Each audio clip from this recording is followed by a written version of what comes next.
Good evening, everyone. Namaste, Sraddhalu. Namaste. Happy to be with all of you. We are happy to continue our part 132 on the same topic like last time, on the power of and wealth.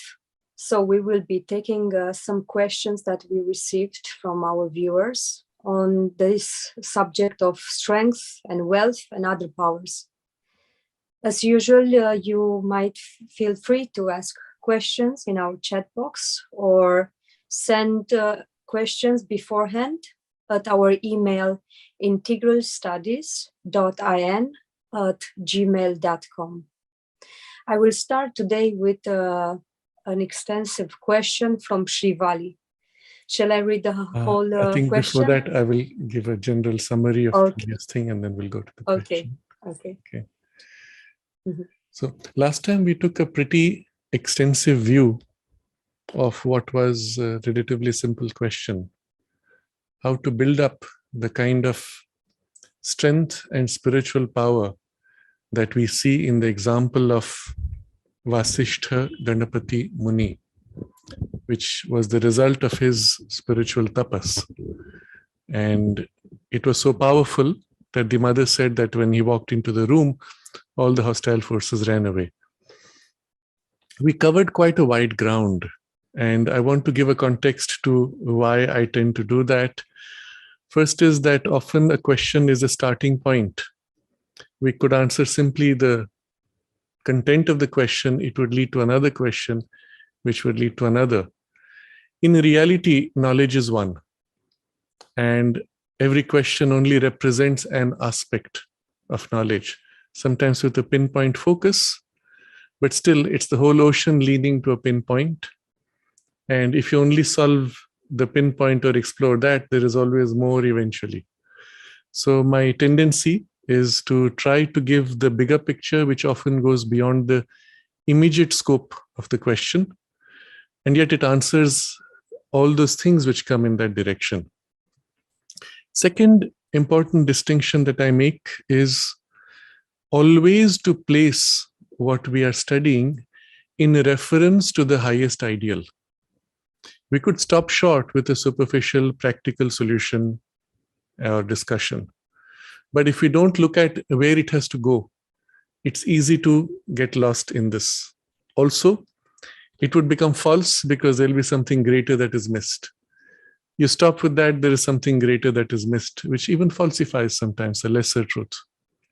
And therefore, I try always to place in alignment to the highest ideal, and from there, the steps of growth, or at least the direction of growth. Always widening also to encompass other associated elements, as for example, in the discussion on power, the aspect of knowledge and of love, which are the three, so to say, legs of dharma. And although we won't elaborate on the knowledge and love, but just sufficient that the aspect of power is not left in isolation, as well as limitations of the power use and the dangers, all those things broadly we have touched, and it was reasonably comprehensive. What may happen though is, as a result, the picture is too big. And what the questioner may have sought was only a very practical starting point, but giving a big picture makes it seem too complex. It may be too much to take in, or it may be too confusing, and one tends to want to reduce some part to what is accessible to us, and so on.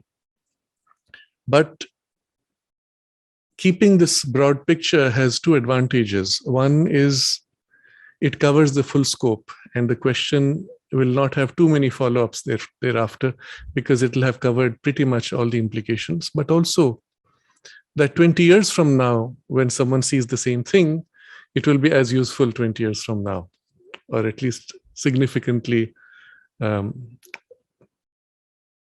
value. There's another aspect which is specific to the fact that we are following in the direction and the framework that Sri Aurobindo offers us. Because in Sri Aurobindo's vision, everything in the universe is useful. Everything has value. Well, that is the divine vision, isn't it? And so one of the characteristics of his writings is that he takes up every viewpoint, every position, every claim or aspect or power or experience of reality. Each thing is justified in its specific context or place, but put in relation with the larger truth. And so when it goes out of sync with the larger truth, it becomes false. Brought back in sync, it becomes true. And then you can understand why every position, every viewpoint, every philosophy, every experience, every method, every technique, every religion, every philosophy, everything has a value and a justification, whatever may be the context, either small, limited, or even large context, but still an aspect to the whole. So what we need to do in our understanding, I'm taking this question, but it will apply to all the questions that we raise for discussion here, especially when we seek a specific outcome, is recognizing that everything has value. We first ask ourselves, does this practice, or does this path, or does this application, does it give you the result you seek? If it does not, then perhaps it's not what you need to do now. Second question would be from there, is the result commensurate to the effort? I can spend an entire lifetime pounding away with a hammer on a nail and get some result, but I could get the same thing in a much more rapid way. So given the effort you make, is the result commensurate? And one of the characteristics of the integral yoga, having set a goal which is perhaps the most difficult transformation of human nature into divine nature, the effort you make and in relation the result you get makes it the easiest path. And for us, this should always be a reference that we don't shrink from making effort, but I would say it is pointless to make a huge effort for a small result, isn't it? So I'm putting all this in question of what we discussed, but also earlier we discussed about rituals, mantras, and so on, various practices. So second question you ask, is the result commensurate to the effort? The third question we would ask is there a more direct means with superior results? And this is one of the great gifts of Sri Aurobindo, that while justifying every position, he goes straight to the heart of the matter. And also in terms of application and practice, straight to the most direct means. For some people, the direct means may involve too much, let's say, prior preparation, because some of these direct means were too advanced at a certain stage of human development. But we still have in humanity various stages, as well as within our individual lives, we go through stages. At a certain stage of childhood, perhaps certain direct means accessible in your adulthood would not be accessible now. And so you may use secondary or indirect means at that point. And the same applies for our spiritual journey. So it is not to say that certain methods are unnecessary or that the rituals are not needed. And specifically in context to rituals, there were some responses. I'm not saying they're not good or they're not needed or they're useless. They're all useful, but you have to see in this context, is there a more direct means?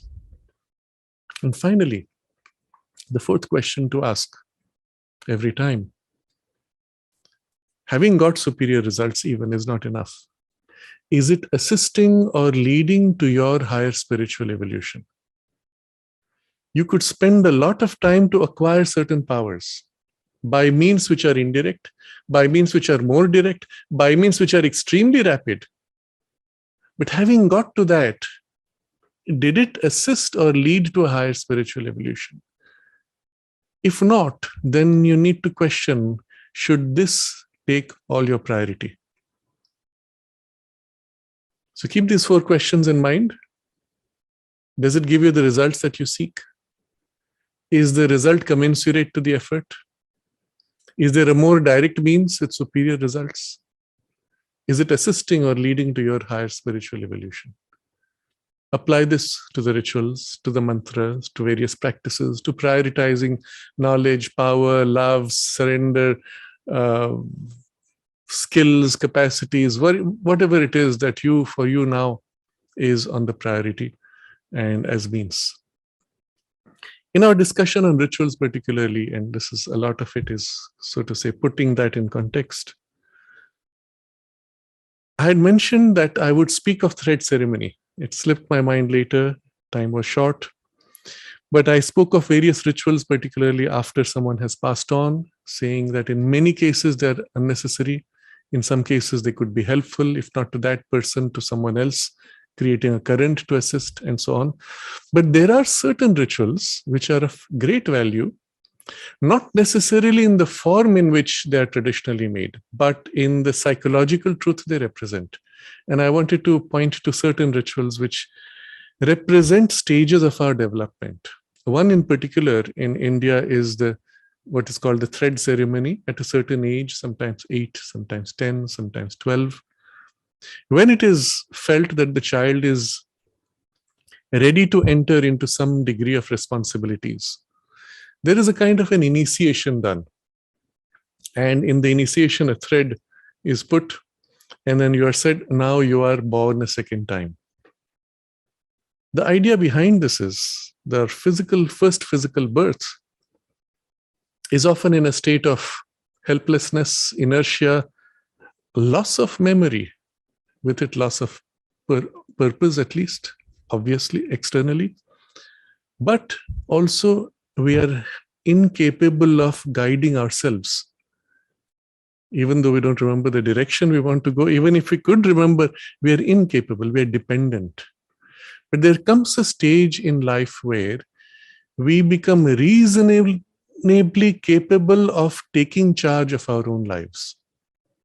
And so this ceremony is like a ceremony of coming of age, where you are, so to say, handing over responsibility for your own life's journey to the child. And saying, from this point on, you will be responsible. These are the references, these are the values, these are the priorities, and these are the efforts you have to make. Something of that kind. In various traditions, various cultures, religions, they may have variations to the idea or the form. But the principle of this ceremony is extremely valuable. Again, it need not be done with a thread. In my case, for example, because we are in the ashram, there was no such formality of a thread ceremony. And yet the need for a kind of a formal step of handover of responsibility being there. My mother spoke about this, and then my teacher, MP Pandit, gave me a kind of a, so to say, handover of responsibility by teaching me Sri Aurobindo's Gayatri mantra, making me repeat 3 times. And it was, in a sense, also kind of a transmission of energy, of consciousness, in that I already knew it. But when he taught it, it was giving it a force.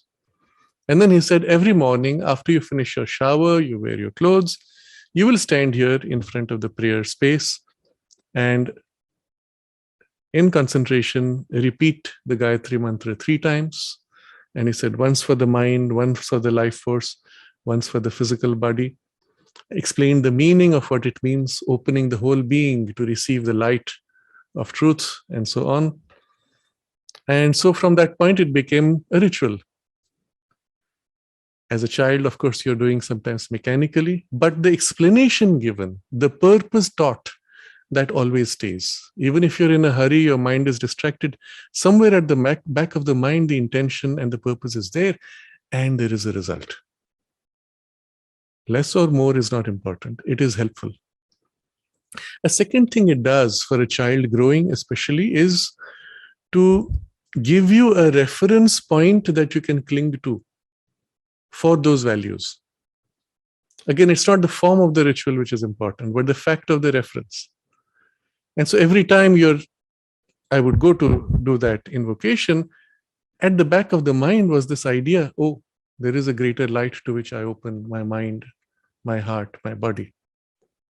Just that as an idea, even if fleeting when you start, because there's a meaning, you have understood the meaning, so you can't ignore it. There is a result. And then in addition, being told that it is there also as a mantra for protection, it can override or overcome every danger. You also call upon it when you need to, and so on. So what I'm pointing to is certain ceremonies had a value which can be immense when correctly used, but the complex, long process of the ritual is perhaps not as relevant unless you're conscious of the meaning and purpose and actually do it with some sense of that. It can be condensed to something very practical with the result that you get. Ask the 4 questions and you will see how you need to design it for the spiritual life. Of course, for other purposes, any ritual would have a value, but we are always in the context of the spiritual growth. So this is to set a context and to close the discussion of rituals and mantras also, but also setting context for what we are at now. Last time we took up the question from Maya of power, and so we touched upon these 3 things which need to go together. Knowledge must lead power, and both must be suffused with the love. And the first foundation required to be able to contain power is the necessity to build up your instrumentation to handle that kind of intensity of spiritual power, but with it all power, even material power and authority. So the base of peace, of calm is essential. The capacity to receive the power, to hold the power and not be overwhelmed, not lose your balance and so on. And then the need to widen what you can receive and then build to receive and intensify. That would be the primary stages of development of the spiritual power. At the same time, I also said, you need to exercise the skill. It's not enough to receive. You may have the ocean with you, but when you try to pour it, the instruments through which you have to pour break down. So the instruments themselves have to be raised. You will recall all this discussion has been covered earlier when we spoke of the 7 steps of the integral yoga, isn't it? The instruments which needed to be amplified and then the Shakti which needed to be poured in. It's all there as part of the overall framework, but now we're limiting it to this aspect of power. And therefore, you start exercising the power that you have within whatever limited capacities, skills, domains in which you have to exercise it. And in exercising, you build the skill.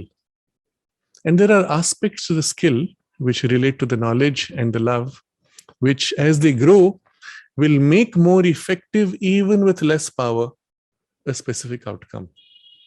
We have this wrong idea that in order to overcome a difficulty, you need a power much greater. Not necessarily. And this is something which comes with the knowledge aspect. You may not have too much power. The thing which is opposing with tremendous power.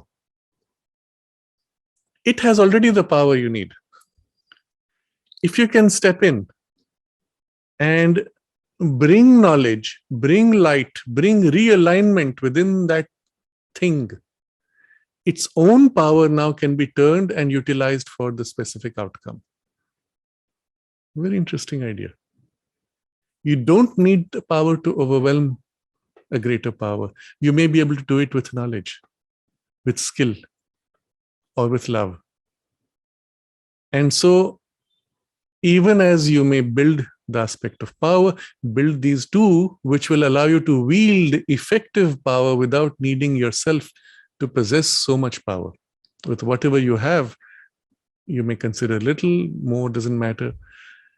You can do so much more because the thing opposing you already has the power that you need, and you can use that to bring an outcome which is intended. So work on the skill aspect. And learning to wield the power without getting swept away by the force that you're wielding.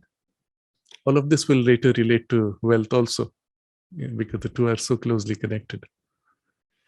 If, furthermore, your intention to utilize the power is for the higher spiritual evolutionary purpose, then you have to be, right from the beginning, as far as possible, as selfless in your purpose and as transparent an instrument as possible.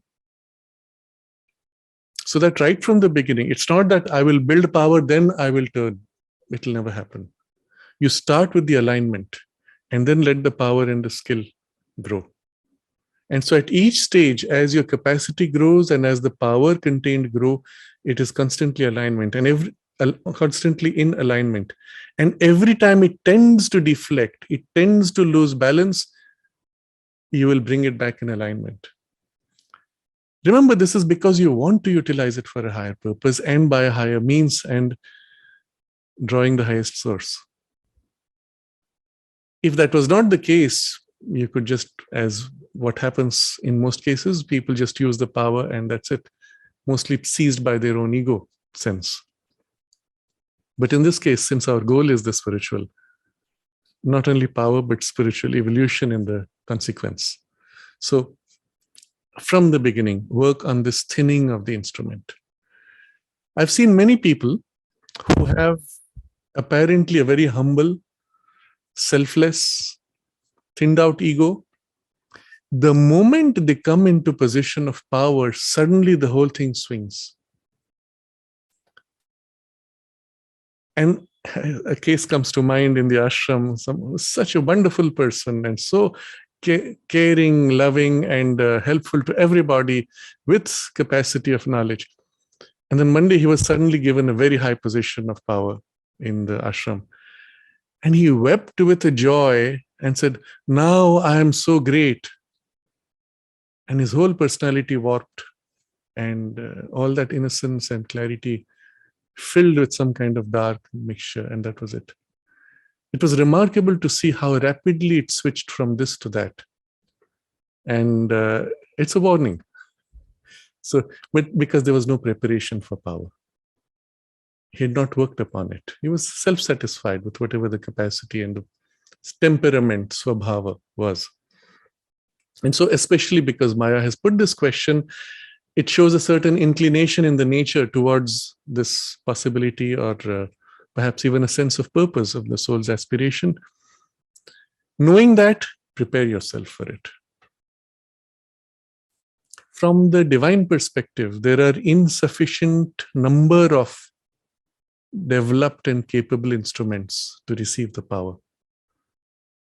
I avoid speaking of things which could have political ramifications because often it's associated with very sharp contrary views. But I have to give one example here because it is one of the most remarkable cases in modern times. And that is the example of our current Prime Minister of India, Narendra Modi, who from his early stages of life had this strong spiritual leaning. And at a certain stage, because that's all that was available, 3 times he tried to become a monk. And it was with the Ramakrishna mission that he went twice for receiving the initiation, and twice he was refused.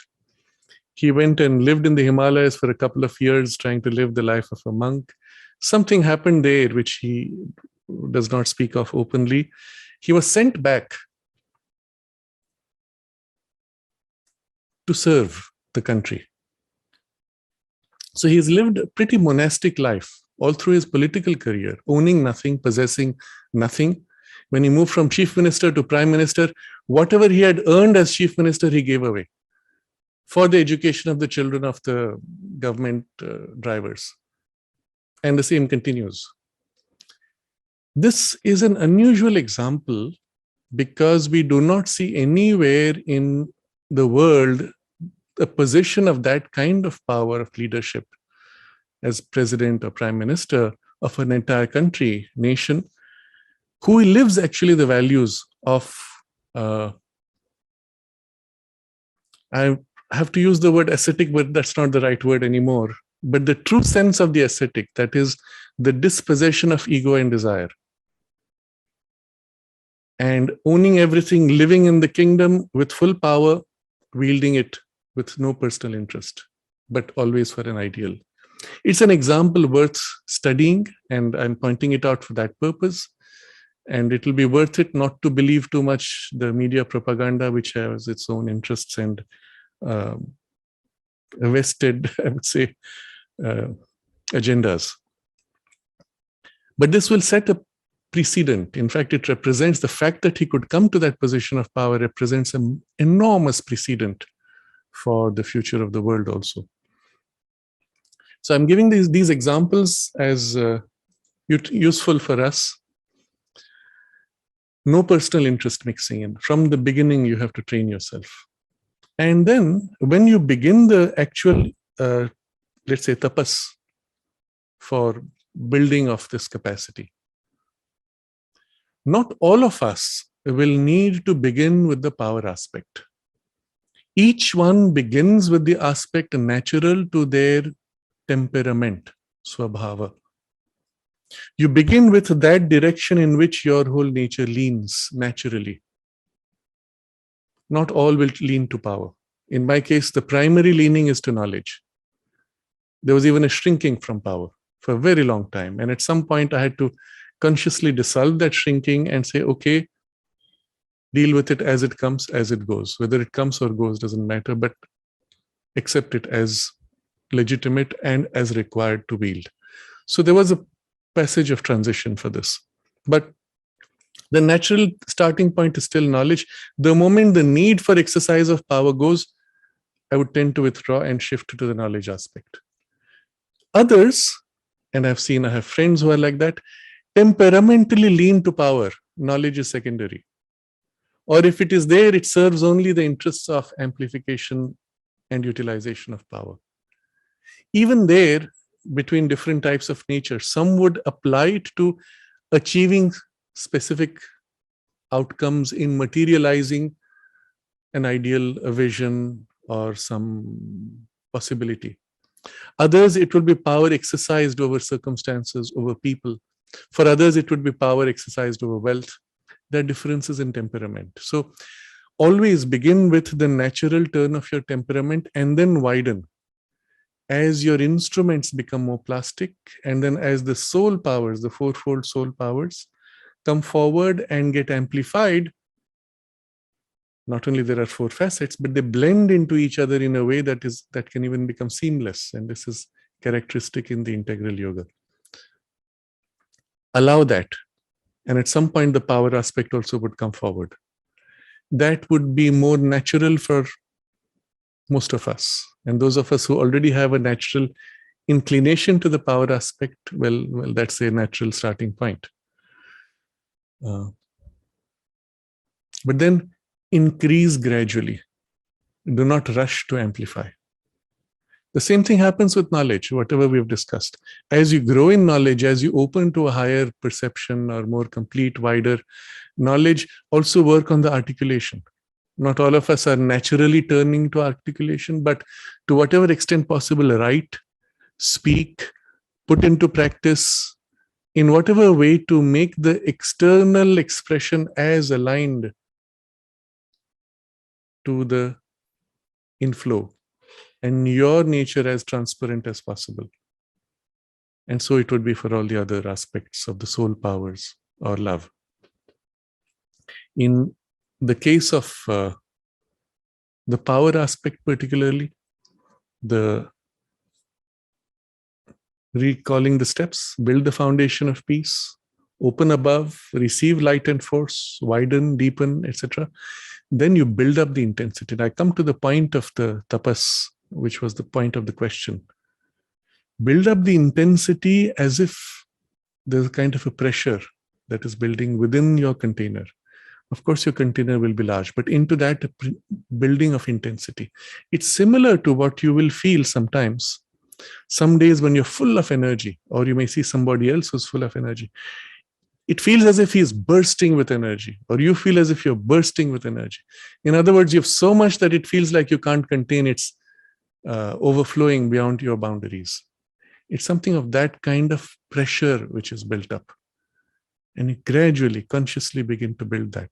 That is tapas. That concentrated intensification is the tapas. And that was the specific feature of Ganapati Muni, which was the example that we started with. So, and eventually, of course, as you open to the higher, it is an infinity of energy, an infinity of power that begins to pour through. But well before that, even as we are at a very preliminary stage of what we have described as the whole trajectory, as I said before, you will find you can begin to exercise power with great effectivity, even without needing to have that kind of intensity. Just utilizing the knowledge, the skill, and the love that dissolves the opposition and heals conflicts. And that itself is a great power also, isn't it? So work on all these at the same time. Like going back to Maya's question, I do not know what is your temperament. You can introspect, see what works for you, but begin in this way. If you have a strong aspiration to develop something and the example of Ganapati Muni calls to you, know that this is the direction, but start where you are and build with the steps already within your reach. Moving a step further from the question itself, there's an aspect to the utilization of power, especially spiritual power, as opposed to physical power, that I want to bring. It is extremely important because from the ascetic influence of the past, there are two distortions which have come. There are many which we have spoken of, but two in this context. First, that non-violence, and therefore by it, non-power, was associated with spirituality.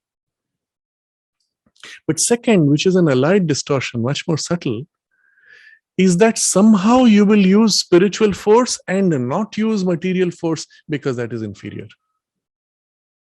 Unfortunately, Sri Aurobindo's example from the point of 1926, where he withdrew for the purpose of the supramental consciousness to be brought down into the physical, that is seen by people as an example of allied to something ascetic. It was not. Even when Rabindranath Tagore met him, Sri Aurobindo told him, "Oh, in a few years, I will be coming out." Later to somebody else, he even said 1928 was when he expected to come out with the work done and now ready to bring into the world his whole, not only the yoga, but the whole program of regeneration of the nation and of the world. It was literally just 2 years away. And as you know, we have spoken about this, some of the things which changed things. But it is to say that he was very much a man of action. And the example, of course, is when he had to place the mother in front because he had to go to this particular work. You have the example of the mother who was literally working 24 hours. Everything, everywhere, everyone. And with full power, all the love and knowledge and everything available. And all four of the soul forces fully playing out. So we have spoken before of non-violence, but this aspect of spiritual power should be exercised at a distance, at a subtle level, and not through a physical action, is still there somehow in people's minds. Why are you getting involved in a court case? Why are you going and lifting the sword? Why are you standing there and shouting before whatever it is, the government or something? You should sit at home and with your spiritual force counter it. That's at least the advice given.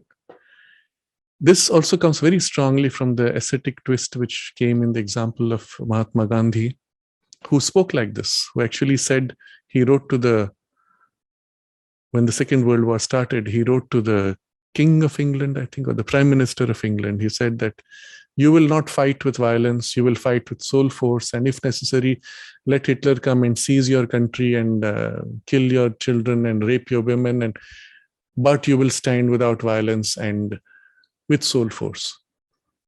Now, of course, it is ridiculous. But because he had fixated himself on a certain idea which came from his Tolstoy Christianity, he was stuck on it. Sri Aurobindo speaks very firmly about this. And I want to read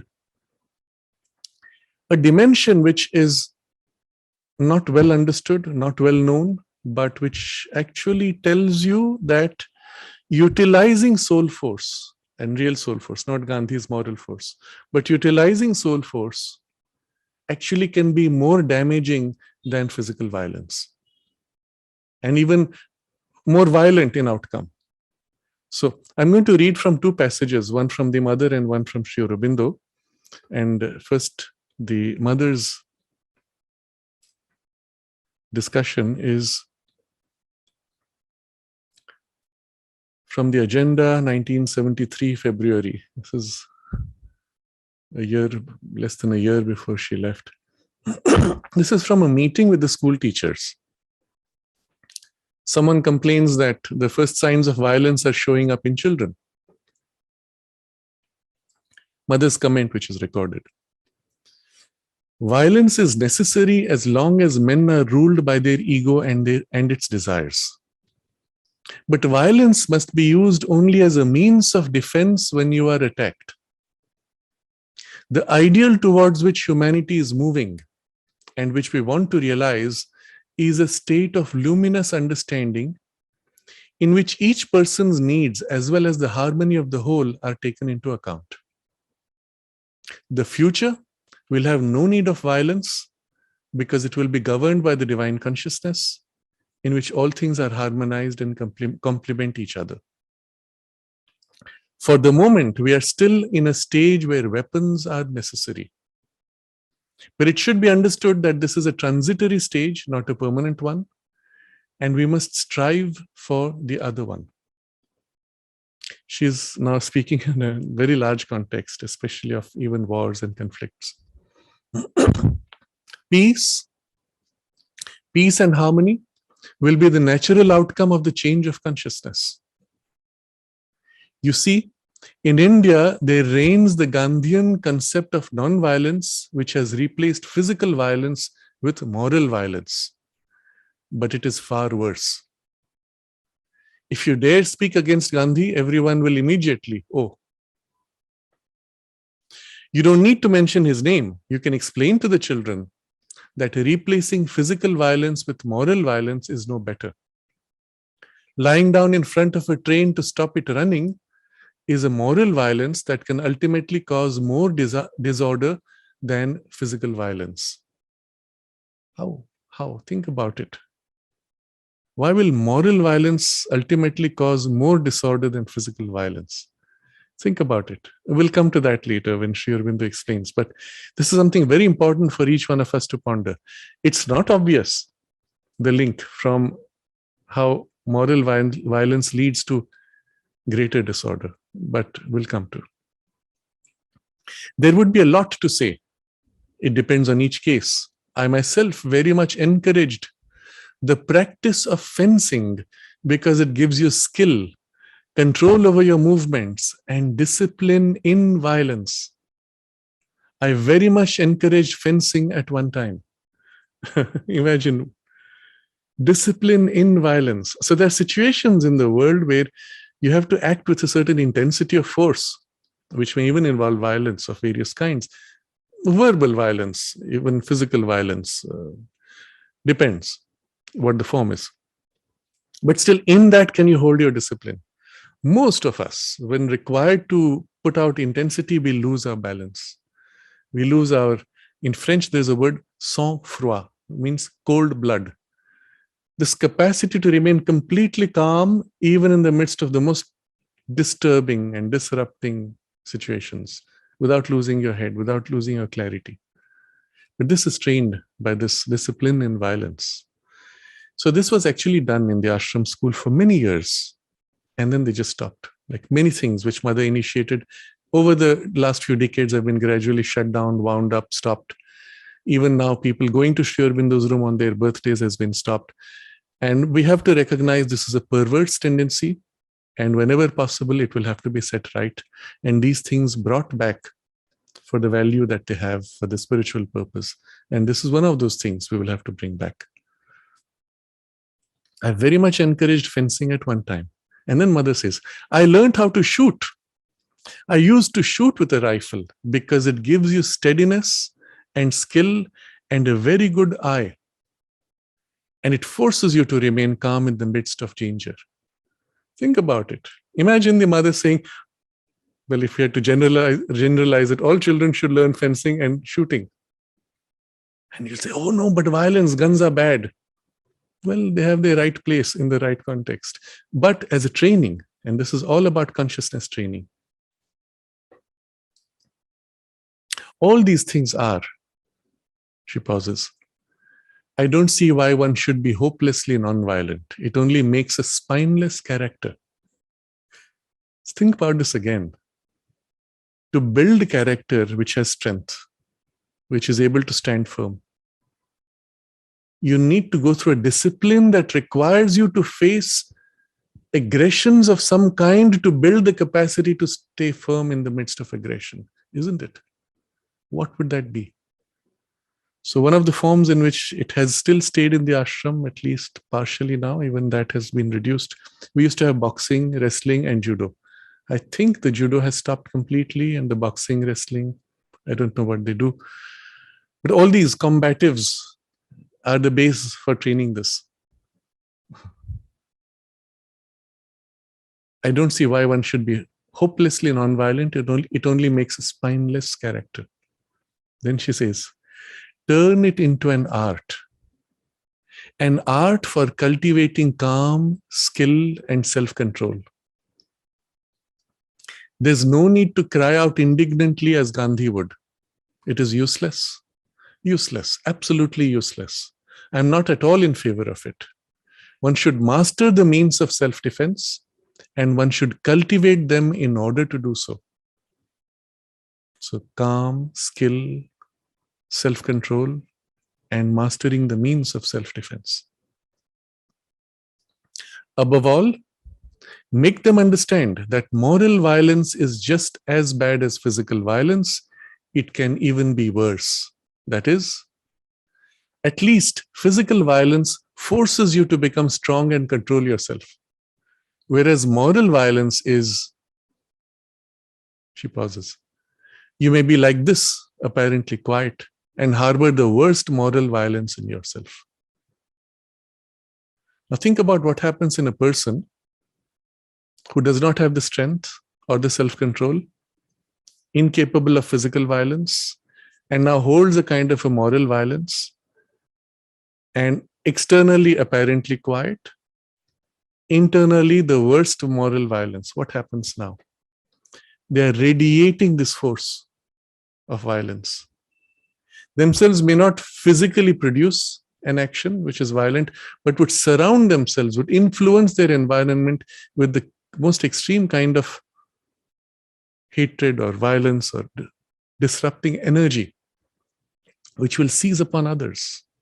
And because they have no outlet for their moral violence, it builds and builds and builds. Consider what happens to them. Eventually, perhaps they fall sick.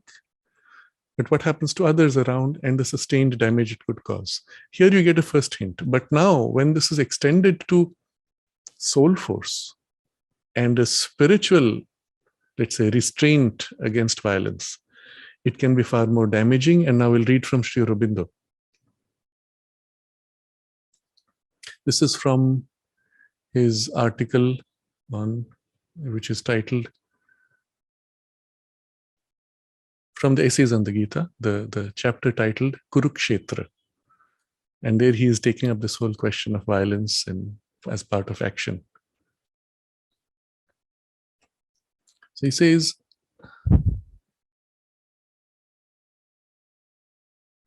for those who argue, we will only use soul force and never destroy by war or any even defensive employment of physical violence.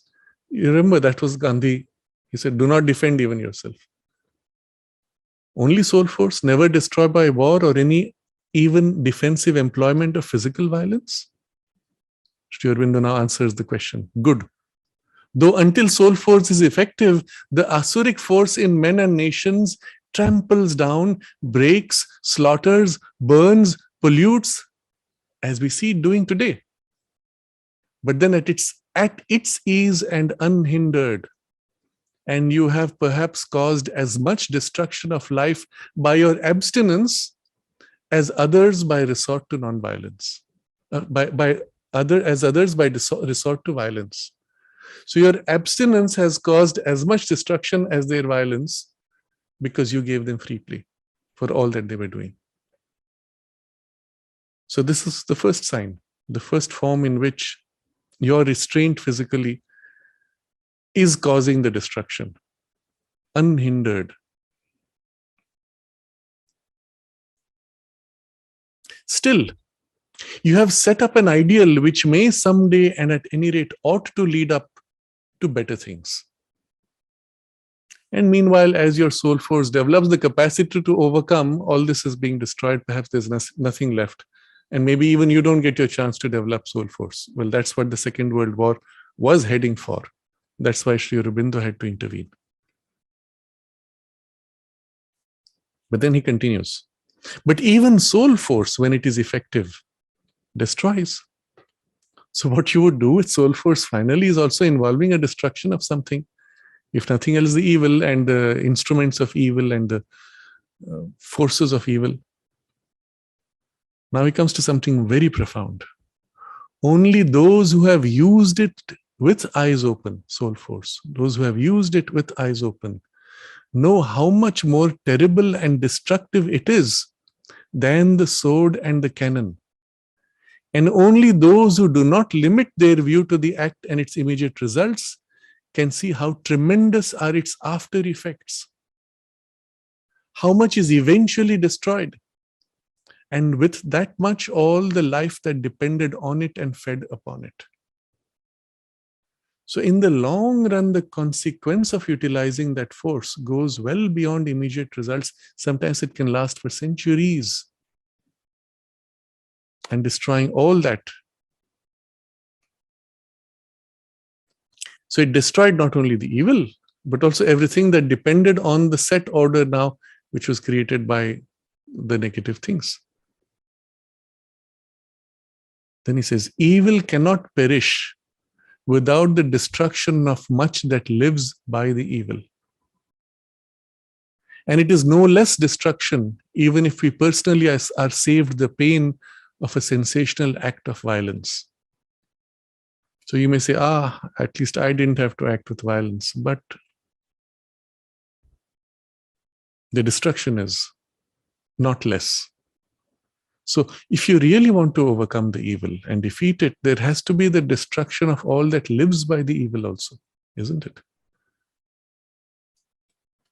Still, now he elaborates on this. Moreover, every time we use soul force, we raise a great force of karma against our adversary, the after movements of which we have no power to control.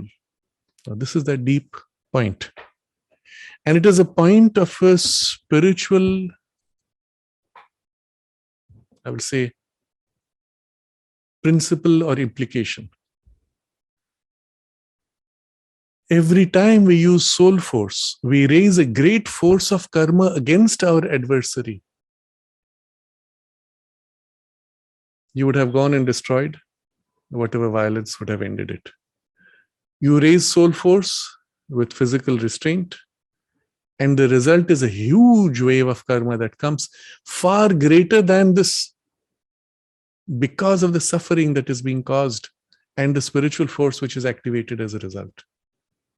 And then the destruction which comes is not only on this, but a whole chain of associated forces, events, people, circumstances, and down through time, through the centuries, sometimes on an entire people.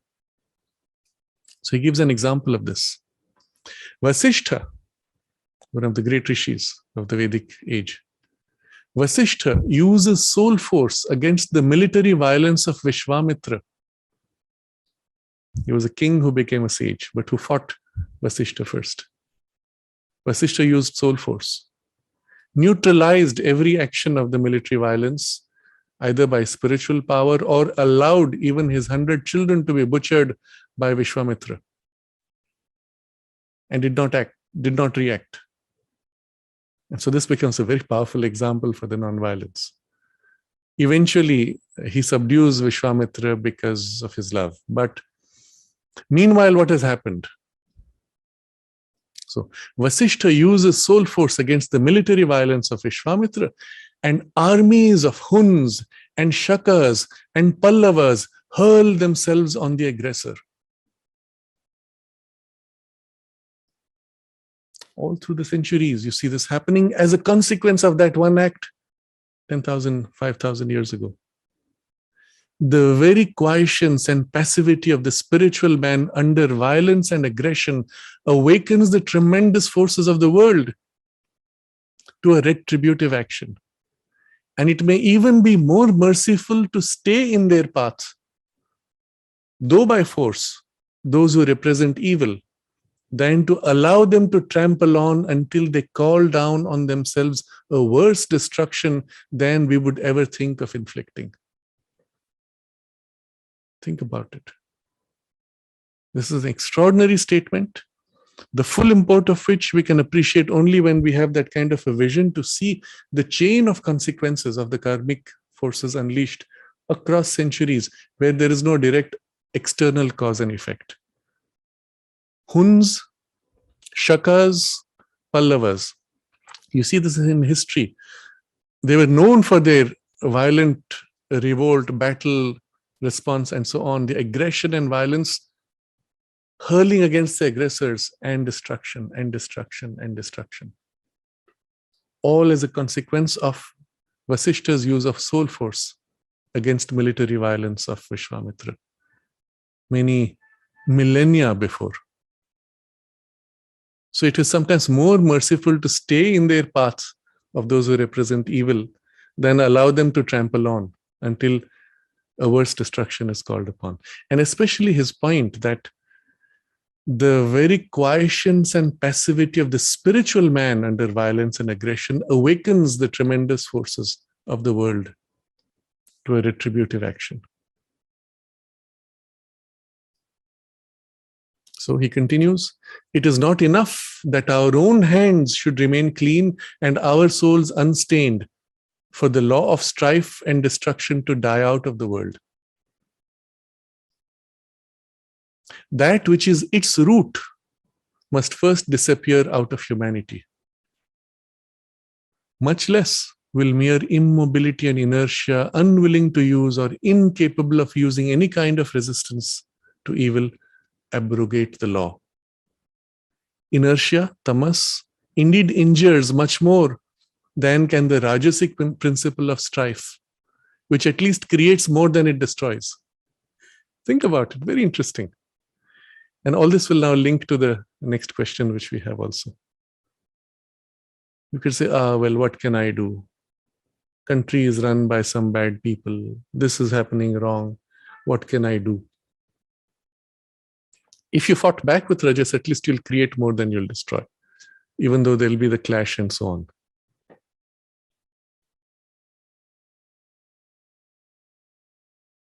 So I would leave it for you to read the whole chapter because there are other implications, but this idea is extremely important. In fact, at the culmination of that whole thing, when Vasishta uses soul force and again Vishwamitra's army is destroyed, and then he goes and he says, I will become as great as Vasishta, and he starts building his tapas and fighting him with the force of tapas and so on.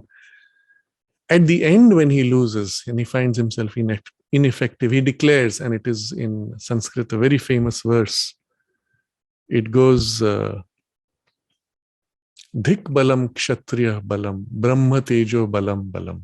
That is, translated loosely, the strength of the kshatriya or the power of the kshatriya is worthless.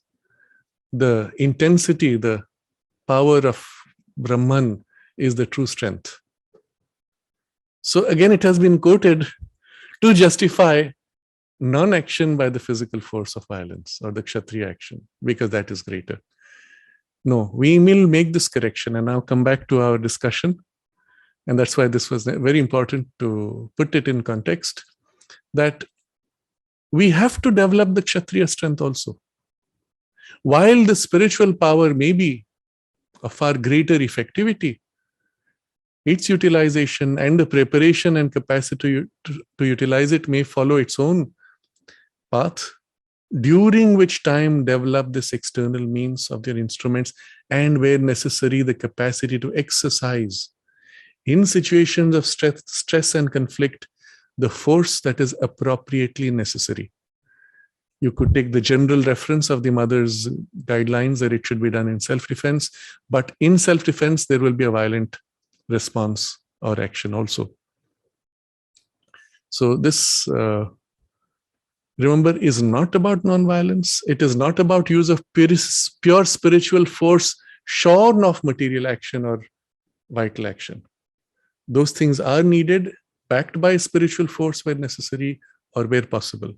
But those things are sometimes better than the other. So we can now take the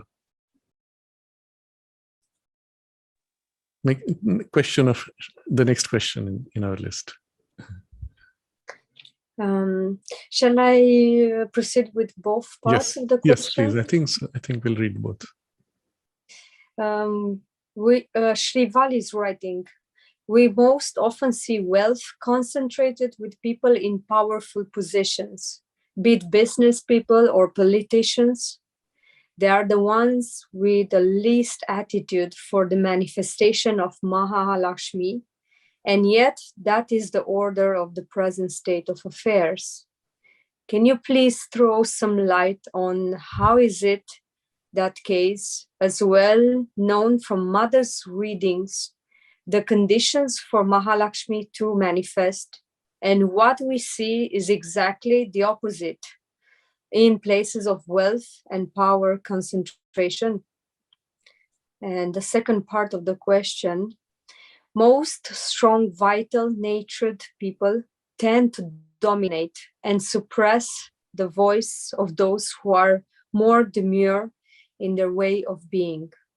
In such cases, the choices of the people with softer nature is to either fall in agreement with the stronger voice or submit himself to the other's view, though not agreeing internally, or he might have to leave the space.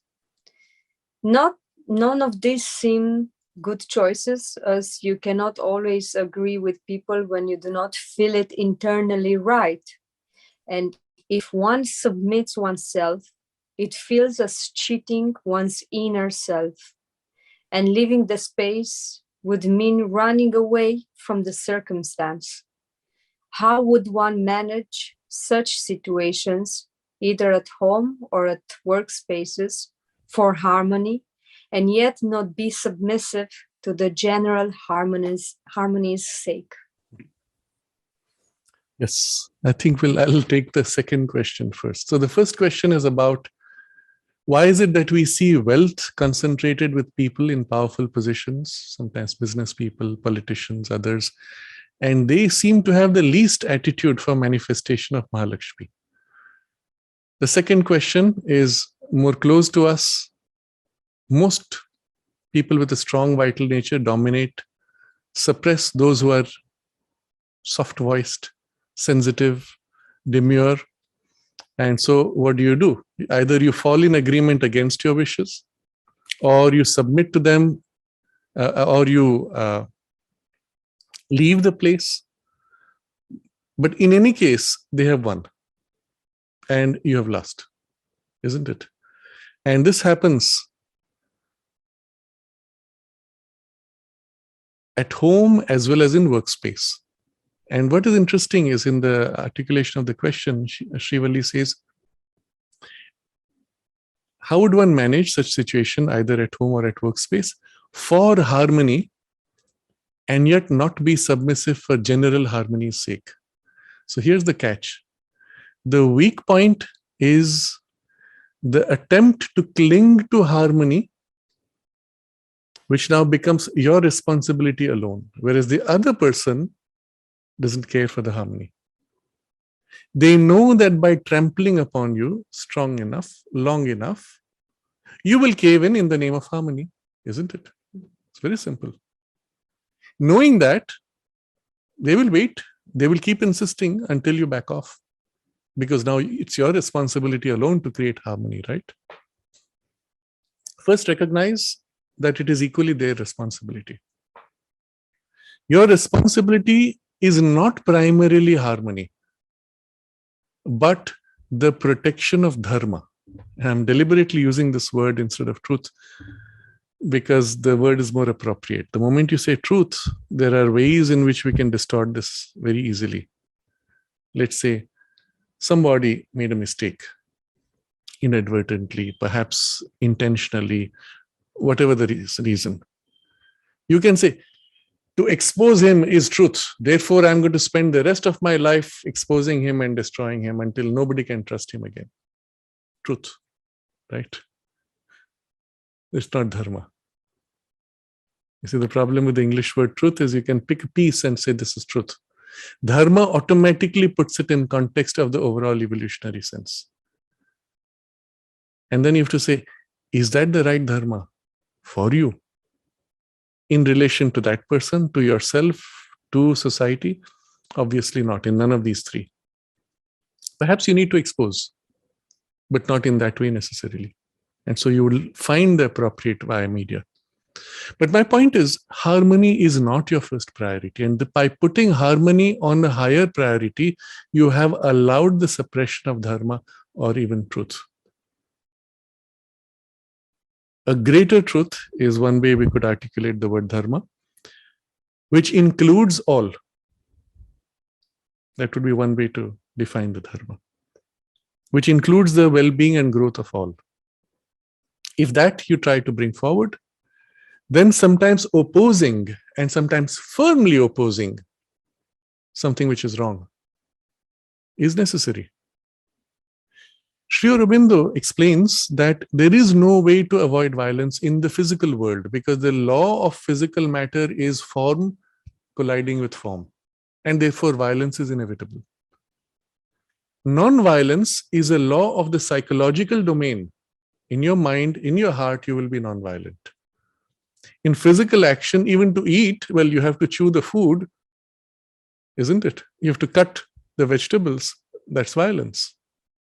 So violence is a law of the physical world. You cannot live in the physical world. By pursuing non-violence, you will tend to withdraw or be kicked out of the physical world by those who exercise their freedom, isn't it?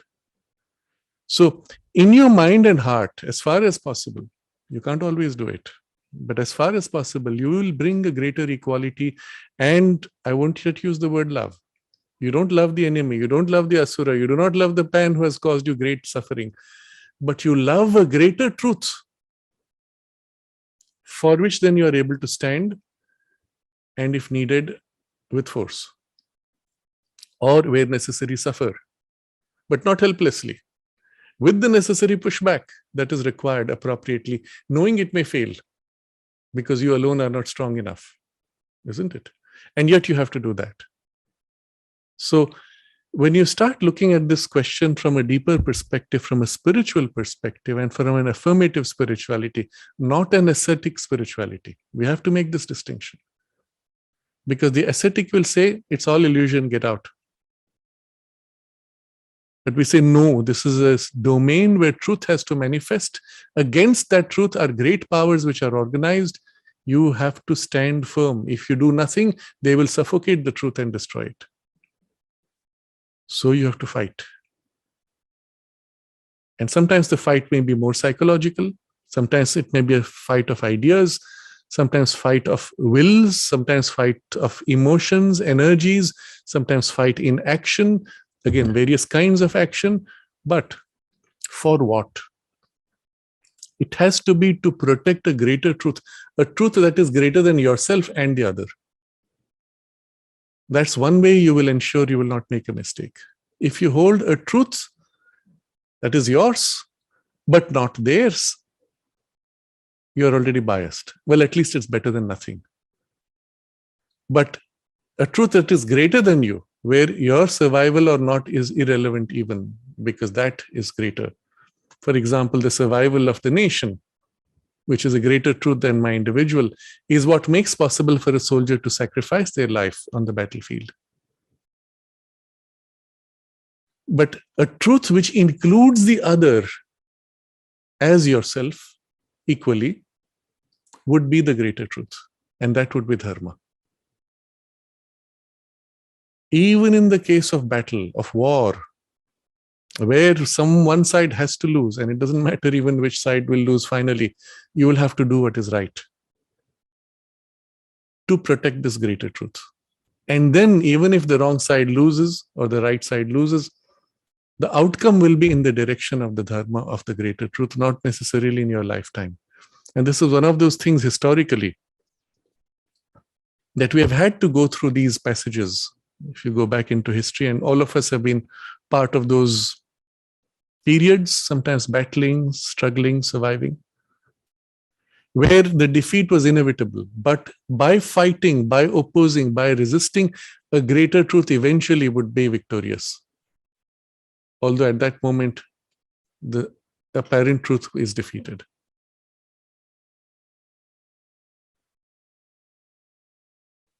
So keep this in mind, dharma, which includes the other equally.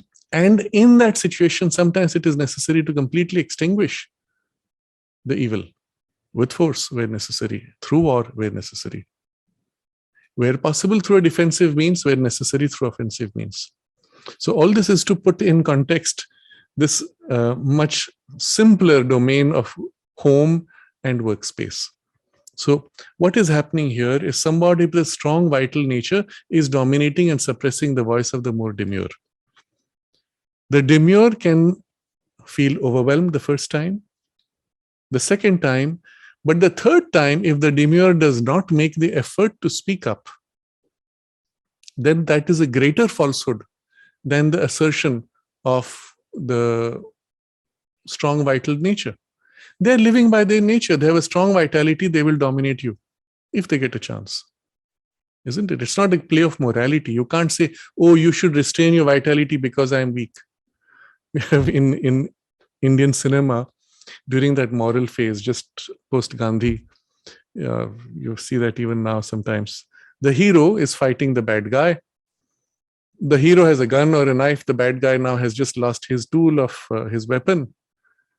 And then he throws away his gun and goes for a fist fight. It's ridiculous, right? You could just say, okay, enough. We end it right there. But there has to be this moral one-upmanship. And of course, inevitably in the cinema, the bad guy will pull out a hidden knife and turn it against the hero, which is the nature of evil, isn't it? So you have to understand that your inaction is a greater falsehood than his nature dominating, because that's his nature. That's actually his truth in a sense, superficially. And for you then to speak up is a necessary thing. If you did not make the effort, then you have chosen that inertia, what Sri Aurobindo referred to earlier, which in fact ends up creating more harm even to yourself. So you will have to train yourself to speak up. Before you speak up, plan with clarity what is it you need to say. And if possible, prepare yourself with exactly what you will say. If you feel you're unable to say it the right way without getting emotional, write it down first. Minimize it, simplify it. It won't be 2 pages. It will be reduced to 1 paragraph, maybe reduced to 2 lines.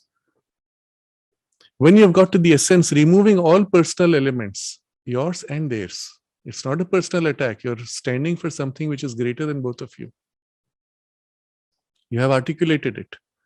Now at that point, when you feel overwhelmed, you will say, wait, I have something to say, and you read out.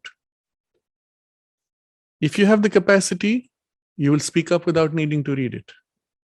But always clinging to that thing which is not personal to him or to you. So I would have liked that if Shivalli had given an actual example, but we see many such examples. So I'll just pick up one which recently came my way.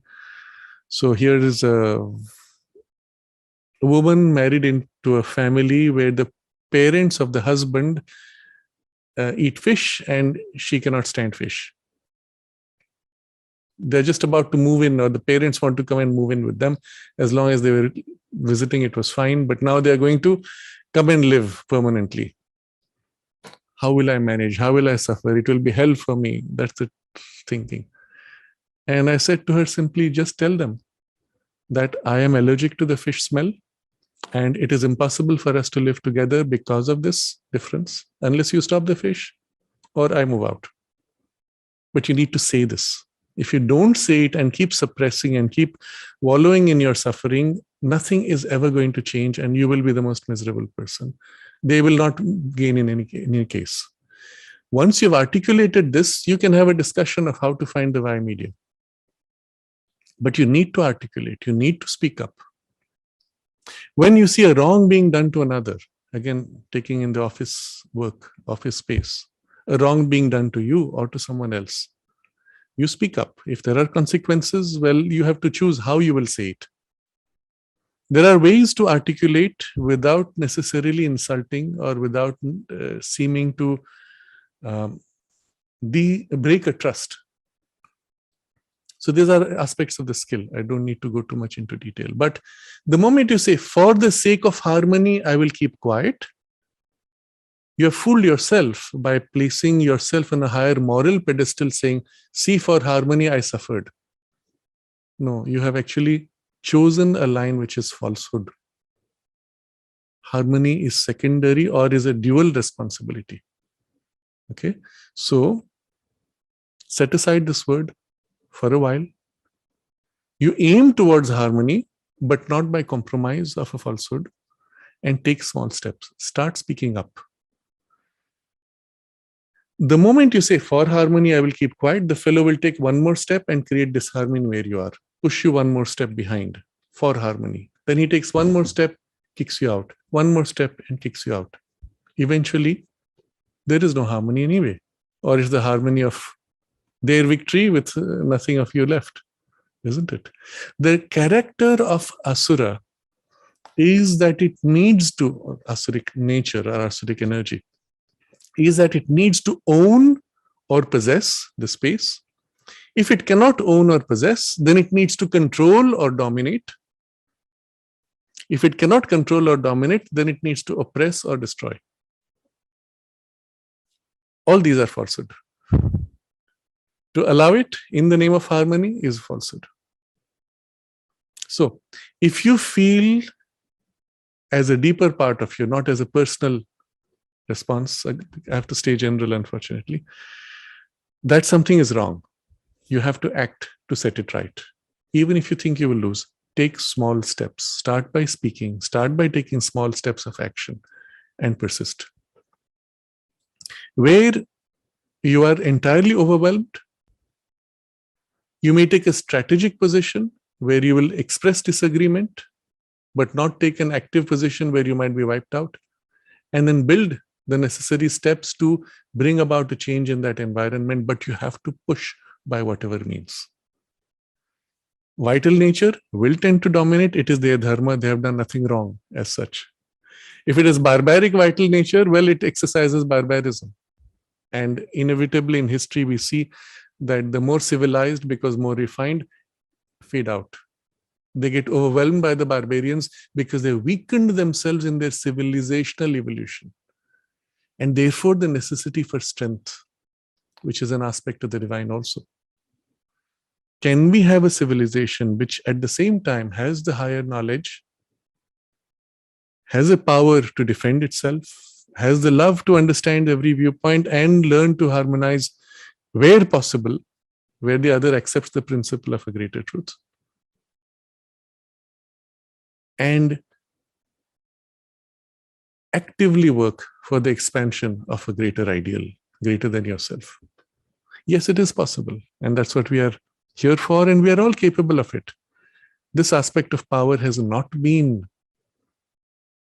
sufficiently trained, has in fact been thrown away and weakened over time, and therefore we are in this condition, and there is now a pushback that has to happen. We see, for example, in India, it has come in a very interesting way recently with Indian cinema, where it was very common for the cinema, which was often controlled by the mafia centered in the Middle East, to deliberately pervert Hindu icons, deities, values, sacred phrases. They would make movies with titles that represented something very sacred, but with a complete perversion of it. And they would gloat over it. They would celebrate how they had fooled people, and the masses would rush to watch a movie where they had no choice, giving them money to continue to do their mischief.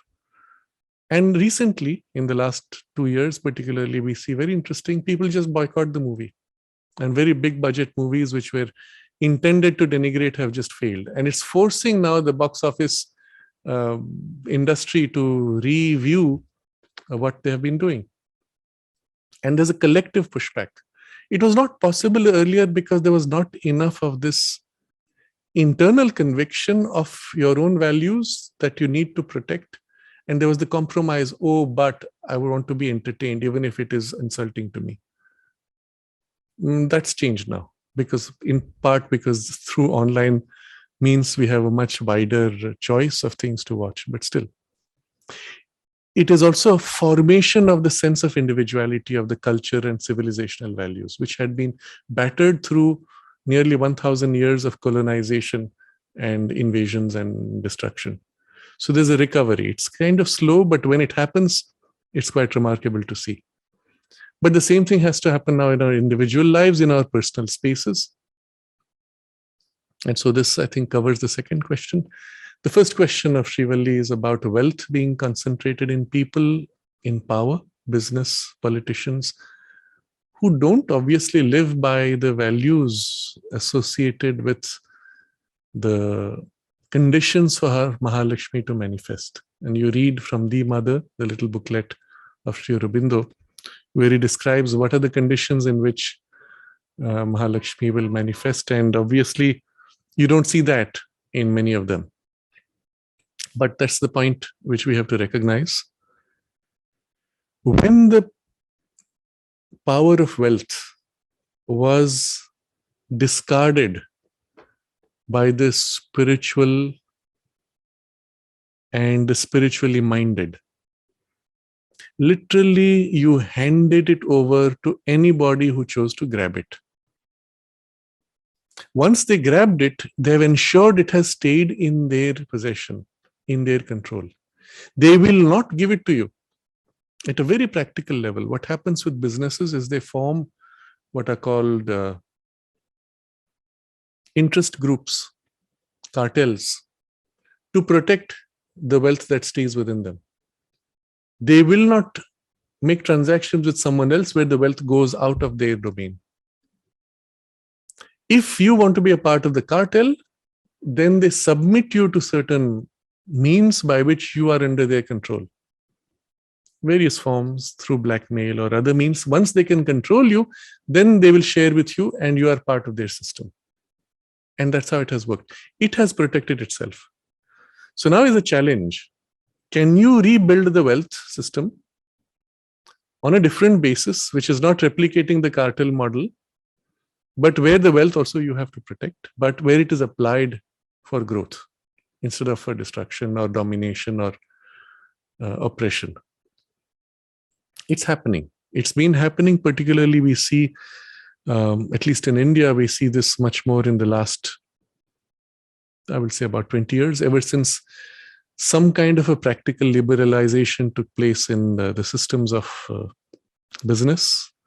Before that, the Asuric control ensured that if you did not feed the machinery of corruption, you were not even allowed to survive. Once that was withdrawn, to some extent, it has given a chance. In the West, at least in the United States, where things were much more liberal, it's gone the other way. We find the control systems creeping in and the cartels grabbing ownership and an exaggerated centralized control of the power structure, and others being pushed into impoverishment. And so you have to push back, create your own spaces, and so on. The principle of the cartel you will have to recognize and protect the wealth and not have it go right back. I give an example. This will actually bring us to the larger discussion of wealth, which we will keep for next time, where I had gone to a conference where some people from the Native American population were discussing why the Native American population stays poor. And they explained how The government dole comes, so money has come into your pocket. Obviously, the first thing you do is you spend it on your basic necessities and then your comforts and luxuries, whatever form it is.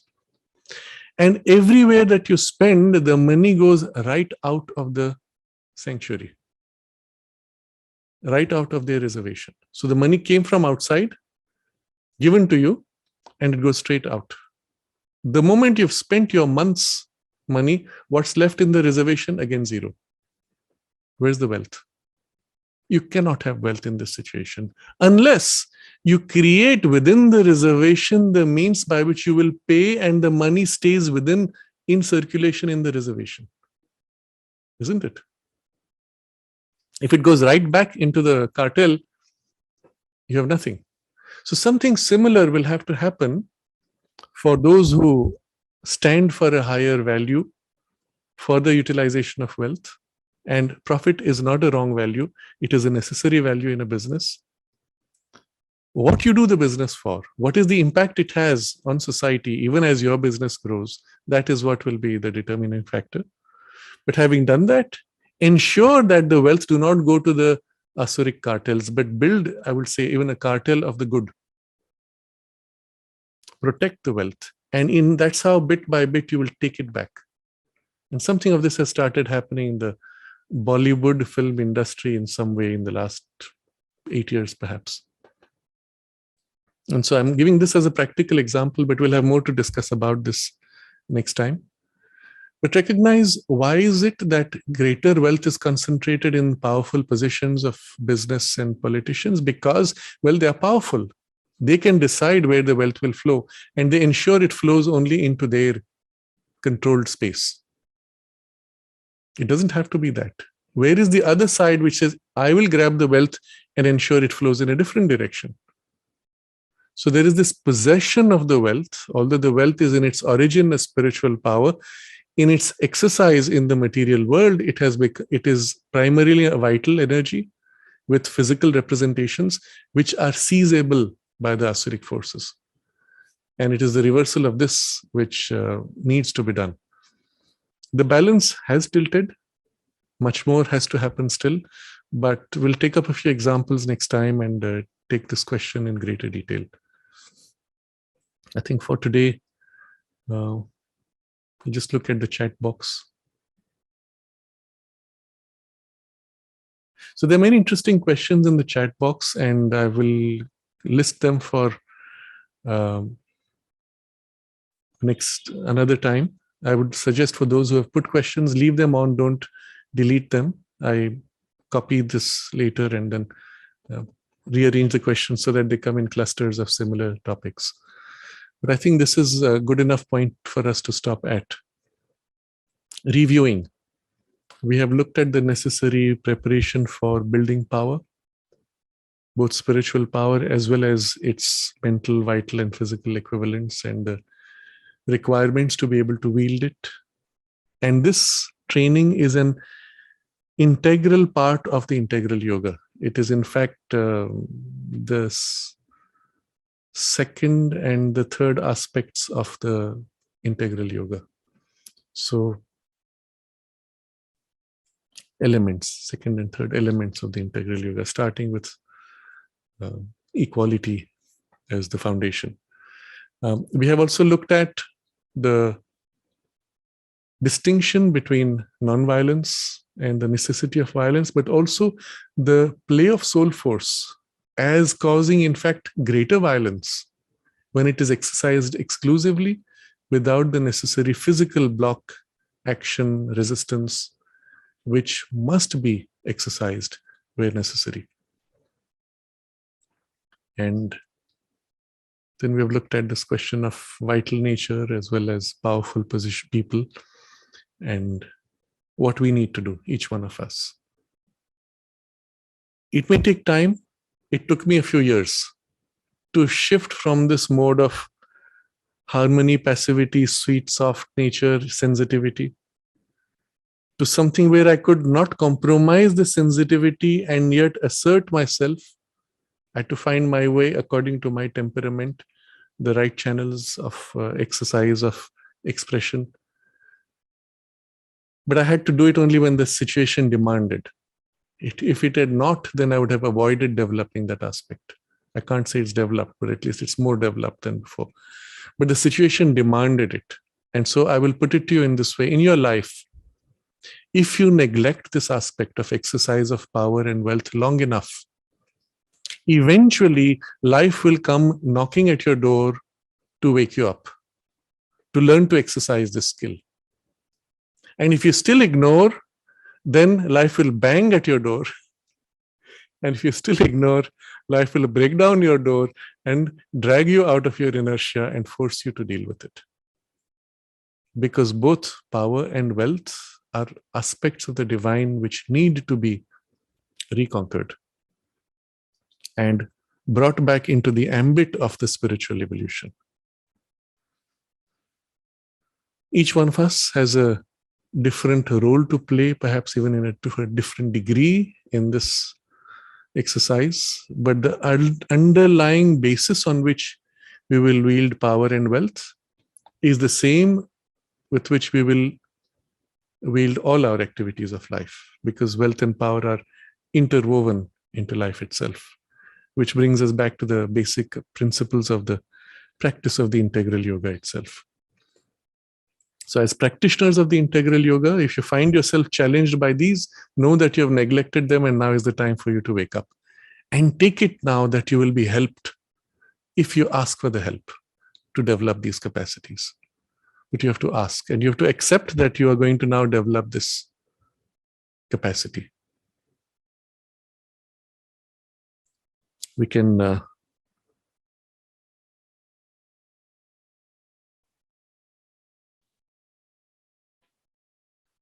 hold at least within us a collective aspiration that the wealth of the world must come back to the service of the divine, freed from the stranglehold of the asuric energies, as well as power in the world.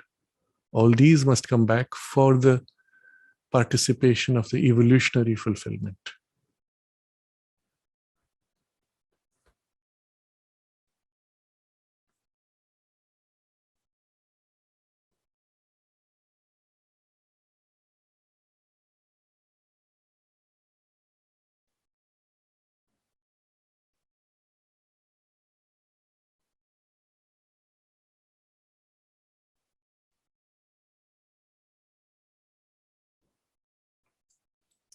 Namaste.